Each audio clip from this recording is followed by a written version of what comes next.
Hello बच्चों। तो आज हम लोग बात करने वाले हैं प्रश्नावली 2.3 का क्वेश्चन में 11, जो कि इस एक्सरसाइज का सबसे लास्ट क्वेश्चन है, लेकिन बहुत ही जबरदस्त क्वेश्चन है। बोला है एक नाव धारा की दिशा में एक घाट से दूसरे घाट तक जाने में 9 घंटे लगाती है। धारा के विपरीत दिशा में यही दूरी 10 घंटे में पूरा करती है। यदि धारा की चाल 1 किलोमीटर प्रति घंटा है तो शांत जल में नाव की चाल तथा दोनों घाटों के बीच की दूरी ज्ञात कीजिए। यहाँ पे देखिएगा, तो धारा की चाल इतना दिया है। अब बोला है धारा की दिशा में जाने में कितना, 9 घंटा। अब धारा के विपरीत यानी धारा मान लीजिए इधर से इधर जा रहा है और नाव इधर जाएगा तो क्या हो जाएगा जी। जैसे मान लीजिए धारा धारा इधर बह रहा है क्या जी, और नाव इधर आ रहा है, तो उसको पूरा करने में 10 घंटा का समय लगता है। ठीक है, तो हमको नाव की चाल ज्ञात करना है, वो भी शांत जल में। तो चलिए आते हैं कॉपी पे। चलिए यहाँ पे सबसे पहले मानेंगे क्या जी, माना कि शांत जल में नाव की चाल क्या जी, माना कि शांत जल में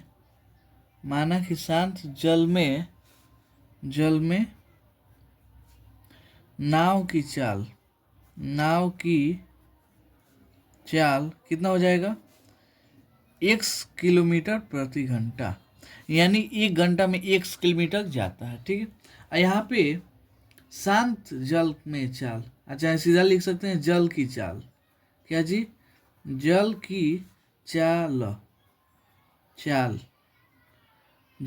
कितना दिया है जी, 1 किलोमीटर प्रति घंटा। अब यहाँ से कोई दिक्कत नहीं है। अब यहाँ पे देखिएगा तो ये क्या हो गया जी, ये दोनों किनारा है। यहाँ से अगर धारा की चाल कितना है जी, 1 किलोमीटर प्रति घंटा, अगर इधर से क्या जाएगी, नाव जाएगा, क्या जाएगा, नाव जाएगा, तो इसका चाल कितना हो जाएगा जी, नाव का चाल और धारा का चाल दोनों जुटेगा, क्योंकि धारा के दिशा में चल रहा है। तो यहाँ पे नाव की चाल कितना हो जाएगा जी, एक्स प्लस 1 हो जाएगा किलोमीटर। अगर धारा के विपरीत यानी ऐसे आ रहा है तो क्या हो जाएगा जी, x-1 हो जाएगा, होगा कि नहीं।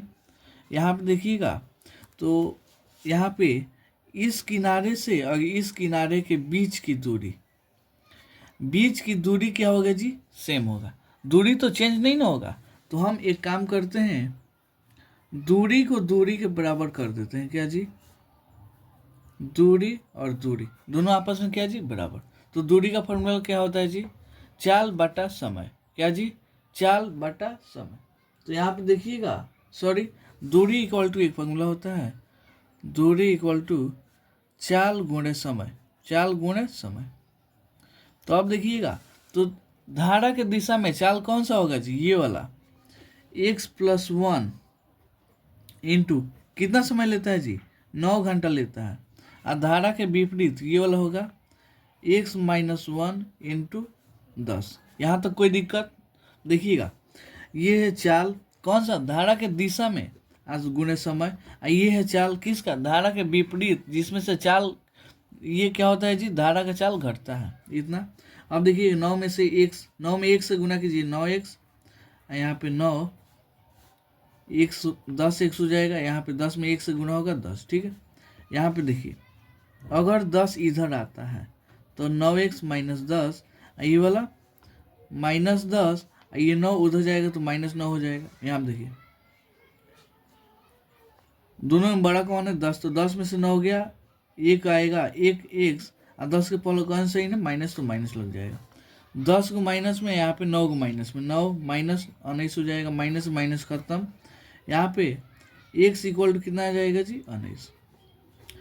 एक सम्मानित किसको थे जी, शांत जल में नाव की चाल, शांत जल में नाव की चाल कितना माने थे, x, तो नाव की चाल कितना आ गया जी, 19 किलोमीटर प्रति घंटा नाव की चाल आ गया। अब हमको क्या निकालना है, दूरी, तो यहाँ से एगो उठा लीजिए, दूरी इक्वल टू फॉर्मूला क्या होता है जी, चाल गुणे समय, क्या होता है जी फॉर्मूला, चाल गुणे समय। तो चाल धारा की दिशा में ले लीजिए, यही लेते हैं, यही चाल, तो x की जगह कितना हो जाएगा जी, 19 + 1, और उसमें समय कितना लगा था जी, 9 घंटा। तो यहाँ देखिए 19 से 20 गुणे 9, यानी 20 में 19 से गुना होगा 180, ये क्या हो जाएगा जी, किलोमीटर। तो अब देखिएगा दूरी भी आ गया और नाव का चाल भी आ गया, तो लिख सकते हैं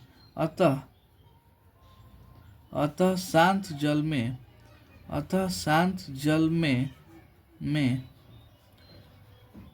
नाव की चाल कितना हो जाएगा जी, 19 किलोमीटर प्रति घंटा तथा दोनों किनारों के बीच की दूरी, दोनों किनारों के बीच की दूरी, ये कितना हो जाएगा जी, 180 किलोमीटर। 180 किलोमीटर, यही दोनों क्या हो गया जी, इसका आंसर हो गया। तो उम्मीद करता हूँ आपको ये क्वेश्चन बहुत अच्छे से समझ में आया होगा। मिलते हैं अगले वीडियो में अगले क्वेश्चन अगले की, तब तक के लिए धन्यवाद।